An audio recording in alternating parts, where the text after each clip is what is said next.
Hello students, आपका फिर से स्वागत है हमारे यूट्यूब चैनल स्टडी पॉइंट्स में। और आज हम आपको कराने जा रहे हैं क्लास 10th के मैथ की प्रश्नावली 1.3। जिन स्टूडेंट्स ने हमारी पिछली वीडियो नहीं देखी है वो डिस्क्रिप्शन में जाकर हमारी एक्सरसाइज 1.1 और 1.2 की वीडियो देख सकते हैं। अगर आपको हमारी वीडियो अच्छी लगे तो वीडियो को लाइक करें, कमेंट्स करें और चैनल को सब्सक्राइब करना ना भूलें। तो स्टार्ट करते हैं हमारी आज की वीडियो। तो आज की वीडियो का हमारा पहला क्वेश्चन है, सिद्ध कीजिए कि √5 एक अपरिमेय संख्या है। अब परिमेय और अपरिमेय संख्या हम अपनी पिछली वीडियो में बता चुके हैं, तो जिस स्टूडेंट्स ने हमारी परिमेय और अपरिमेय वाली वीडियो नहीं देखी वो पीछे डिस्क्रिप्शन में जाकर हमारी वीडियो देख सकते हैं। तो इस क्वेश्चन को हम स्टार्ट करते हैं। सबसे पहले हम कल्पना करेंगे कि √5 एक अपरिमेय संख्या ना होकर एक परिमेय संख्या है।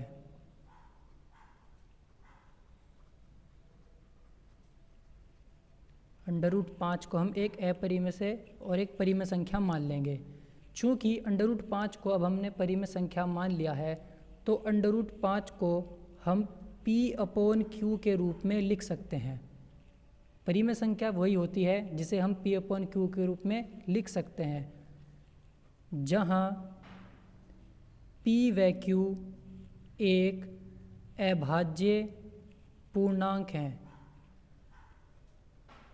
यहाँ पर जो P और Q की कंडीशन दी गई है वो है कि P और Q एक अभाज्य पूर्णांक है। अभाज्य संख्या वो होती है जो या तो एक से या फिर वह स्वयं से ही विभाजित होती है। अब हम क्वेश्चन को आगे करेंगे। इतना करने के बाद दोनों पक्षों का वर्ग करेंगे। वर्ग करने पर ये हमारे 5 के ऊपर जो रूट है वो कट जाएगी, P का स्क्वायर हो जाएगा और Q का भी स्क्वायर हो जाएगा। अब हम यहाँ पर क्रॉस मल्टीप्लाई करेंगे। Q स्क्वायर की 5 में मल्टीप्लाई करेंगे तो 5Q स्क्वायर बराबर P स्क्वायर। यहाँ तक हम अपने क्वेश्चन को कर लेंगे। अब यहाँ से क्वेश्चन को आगे करने के लिए हमें थोड़ा सा ध्यान देना होगा। एक नोट है, चूँकि जो 25 है 25 5 का स्क्वायर होता है और 25 5 से विभाजित होता है। 25 5 से पूर्णतः विभाजित होता है क्योंकि 5 के पहाड़े में 25 आता है। इसीलिए जो 25 है वो 5 के स्क्वायर से भी विभाजित हो जाएगा। कैसे? 5 का स्क्वायर होता है 5 पंजे 25 और 25 25 के पहाड़े में एक बार आता है। तो यहाँ से पता चलता है हमें कि जो 25 है वो 5 के स्क्वायर से भी पूर्णतः विभाजित है और 5 से भी पूर्णतः विभाजित है। इसी तरह अगर हम देखें, जो P स्क्वायर है वो हमारा 5 से विभाजित है, इसीलिए P भी 5 से विभाजित होगा। इस क्वेश्चन को करने के लिए हमें ये कंडीशन याद रखनी होगी कि जो P स्क्वायर है वो 5 से विभाजित है और P भी 5 से विभाजित होगा। अब अपने क्वेश्चन पे चलते हैं। यहाँ पे इस कंडीशन को अप्लाई करते हैं। P स्क्वायर 5 से विभाजित है, इसीलिए P भी 5 से विभाजित होगा। अतः P का गुणनखंड 5 होगा।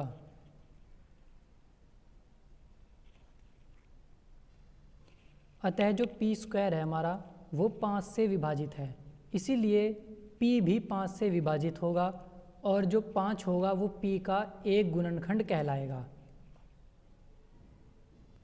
हमारे क्वेश्चन का एक स्टेप पूरा हो चुका है। अब हम अपने दूसरे स्टेप पर चलेंगे। हम स्टार्ट करेंगे। माना P बराबर 5n। हम p को 5n के बराबर मान लेंगे, जहाँ पर n हमारा एक पूर्णांक है, यानी कोई भी एक पूरी संख्या हो सकती है।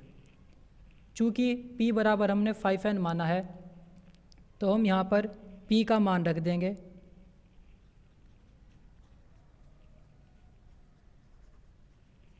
जहाँ पर पीछे हमारी p² बराबर 5q² की समीकरण थी, वहाँ पर हम p का मान रख देंगे 5n।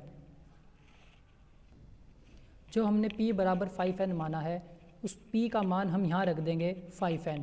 तो यहाँ पर आ जाएगा 5n का स्क्वायर बराबर 5q का स्क्वायर। अब हम यहाँ पर 5 का होल स्क्वायर खोलेंगे। जब 5 का स्क्वायर खुलेगा तो यहाँ पर 25 आ जाएगा, और n का स्क्वायर n² और इधर 5q का स्क्वायर। अब इस 25 को हम इस 5 से विभाजित कर लेंगे, 5 से काटेंगे तो पंजे पंजे 25 आ जाएगा यहाँ पर, और यहाँ पर बचेगा 5n² बराबर q²। अब पहले की तरह यहाँ पर q² 5 से विभाजित है। जैसे पहले p² 5 से विभाजित हुआ था, इसी तरह यहाँ पर q² 5 से विभाजित है, इसलिए q भी 5 से विभाजित होगा। अतः q का एक गुणनखंड 5 है। अब चूँकि p व q का एक उभयनिष्ठ गुणनखंड 5 है, जो हमारी कल्पना के विपरीत है, अतः हमारी कल्पना गलत है। इसीलिए जो हमारा √5 हमने परिमेय संख्या मानी थी कल्पना करके, तो वो हमारी कल्पना गलत है, क्योंकि p और q का एक उभयनिष्ठ गुणनखंड आया है 5, जो कि संभव नहीं है। इसलिए हमारी की गई कल्पना √5 की परिमेय संख्या जो कल्पना थी वो गलत है। इसलिए सिद्ध होता है कि √5 एक अपरिमेय संख्या है। ये क्वेश्चन हमारा यहाँ पर ख़त्म हो जाता है। इस क्वेश्चन की हमें कई बार प्रैक्टिस करनी पड़ेगी, तब जाके ये क्वेश्चन हमारी बिल्कुल क्लियर हो जाएगा। प्रैक्टिस के लिए हम यहाँ पर आपको कोई क्वेश्चन देते हैं। एग्ज़ाम्पल के तौर पे हम यहाँ पर √3, √7, √11 अगर ऐसे आ जाता है कि √3 सिद्ध करो कि √3 एक अपरिमेय संख्या है, तो हम इसी मेथड से करते आएंगे। बस जहाँ पर हमारा 5 आया था वहाँ पर हम हर जगह 3 रख देंगे। अगर एग्ज़ाम में आता है कि सिद्ध करो कि √7 एक अपरिमेय संख्या है, तो इसी क्वेश्चन में जहाँ जहाँ पर 5 है वहाँ पर 7 रख देंगे। अगर 11 आता है तब भी यही करेंगे। तो इस क्वेश्चन की प्रैक्टिस करने के लिए हम इन 3 क्वेश्चन को करके देख सकते हैं, ताकि ये क्वेश्चन हमारा क्लियर हो जाए। हमारा दूसरा क्वेश्चन है कि सिद्ध करो कि 3 + 2 √5 एक अपरिमेय संख्या है। इस तरह के क्वेश्चन करने के लिए हम सबसे पहले जो हमें दिया गया है, जिसे हमें अपरिमेय सिद्ध करना है, इसे सबसे पहले हम परिमेय संख्या मान लेंगे। माना 3 + 2 √5 एक परिमेय संख्या है।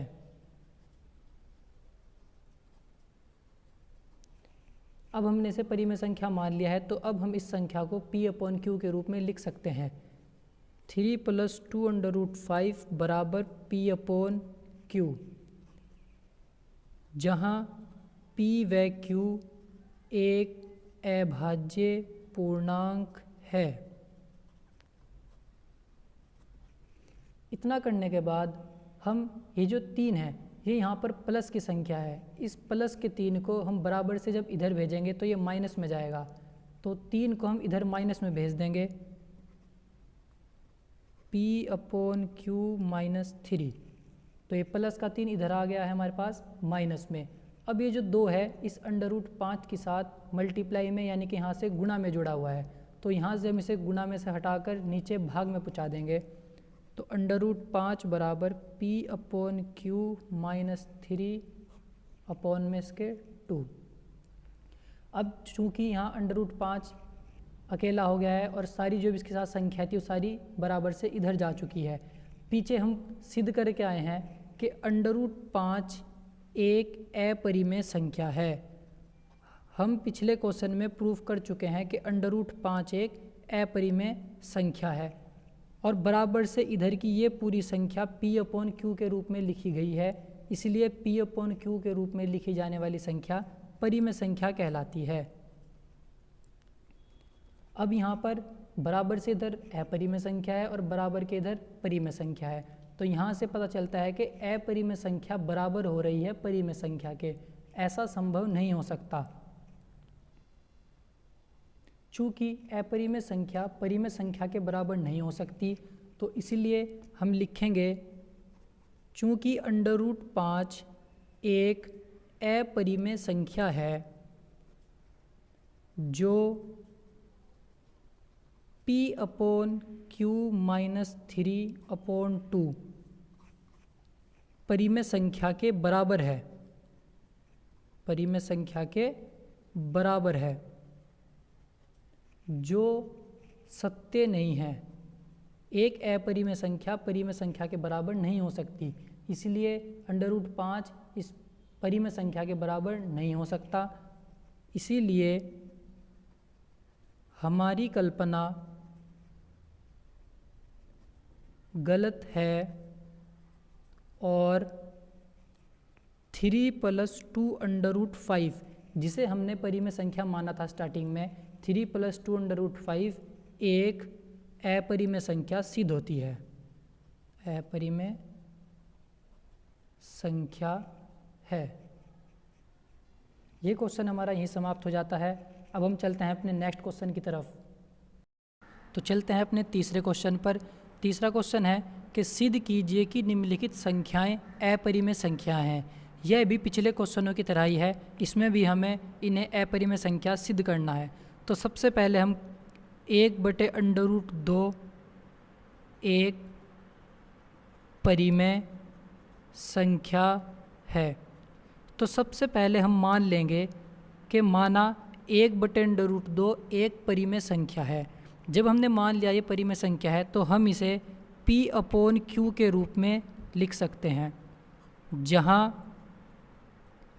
P व Q एक अभाज्य पूर्णांक है।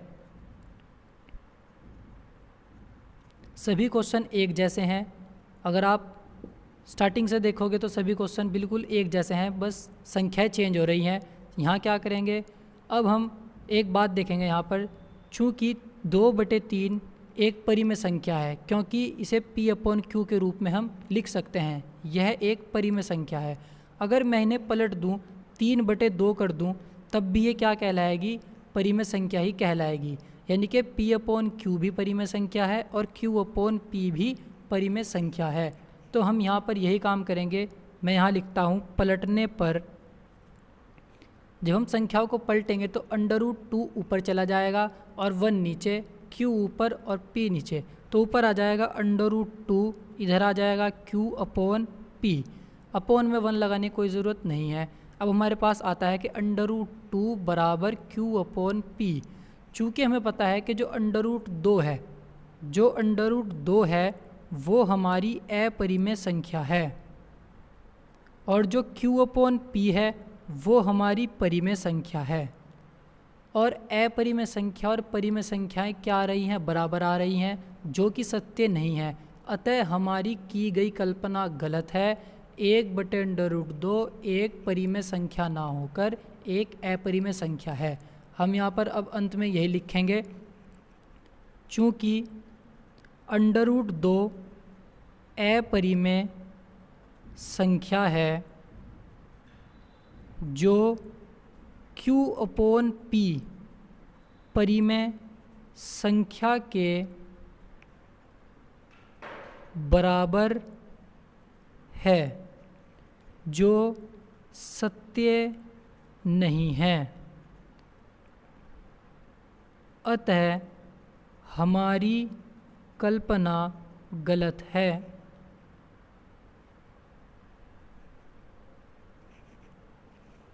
इसलिए 1/√2 एक अपरिमेय संख्या सिद्ध होती है। 1/√2 एक अपरिमेय संख्या है। हमारा दूसरा पॉइंट है 7√5 को हमें अपरिमेय संख्या सिद्ध करना है। तो सबसे पहले हम मान लेंगे, माना 7√5 एक परिमेय संख्या है। ये जो लिखने का तरीका है ये हमारा याद रखेंगे, हमें इसी तरह ही एग्ज़ाम में लिख कर आना है। इसी मेथड से बिल्कुल स्टेप बाय स्टेप हमें क्वेश्चन को करना है। अब 7√5 को जो मैंने परिमेय संख्या मान लिया तो हम लिखेंगे 7√5 बराबर P/Q। वही लिख देंगे कि जहाँ P व Q एक अभाज्य पूर्णांक है। इतना करने के बाद हम देखेंगे जो 7 है वो एक परिमेय संख्या है और √5 एक अपरिमेय संख्या है। तो हम यहाँ से परिमेय संख्या को हटाकर बराबर के इस तरफ भेज देंगे। ये 7 यहाँ मल्टीप्लाई में यानी कि गुणा में है और ये नीचे इस Q के पास आ जाएगा। तो यहाँ पर आएगा 5 बराबर P/7Q। अब ऐसा करने से क्या हुआ कि बराबर से इधर एक अपरिमेय संख्या बन गई और बराबर से इधर एक परिमेय संख्या बन गई। चूँकि हम पीछे बता चुके हैं √5 कैसी संख्या है, अपरिमेय संख्या, और P/Q के रूप में लिखी जाने वाली सभी संख्याएं क्या कहलाती हैं, परिमेय संख्या। अब चूँकि √5 एक अपरिमेय संख्या है जो P/7Q परिमेय संख्या के बराबर है, जो सत्य नहीं है। अतः हमारी कल्पना गलत है। इसलिए 7√5 एक अपरिमेय संख्या सिद्ध होती है।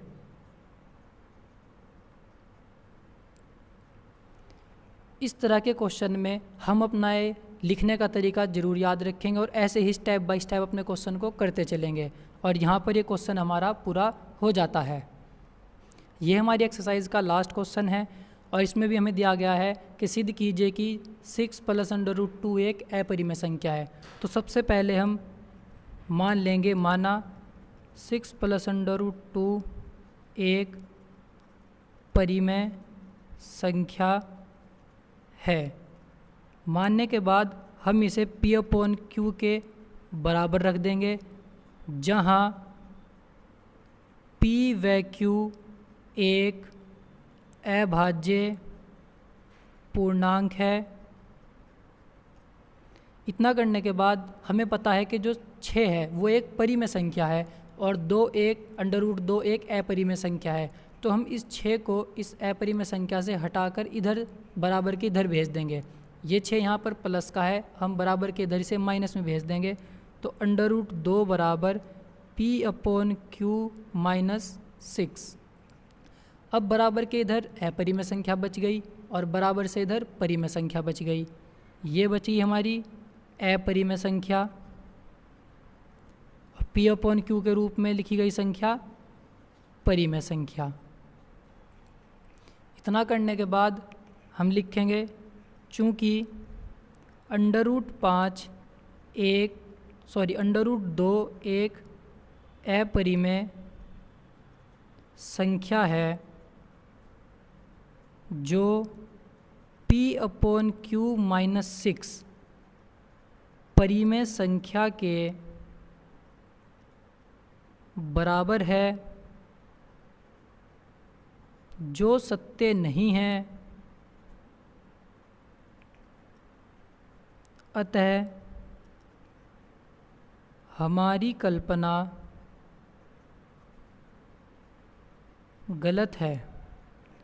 इसलिए जो हमें क्वेश्चन दिया गया था 6 + √2 एक अपरिमेय संख्या सिद्ध होती है।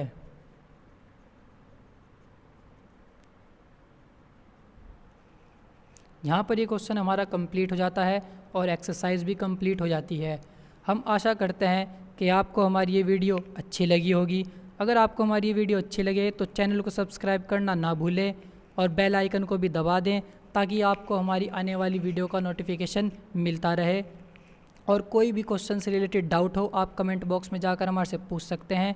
वीडियो को लाइक करें और शेयर करें।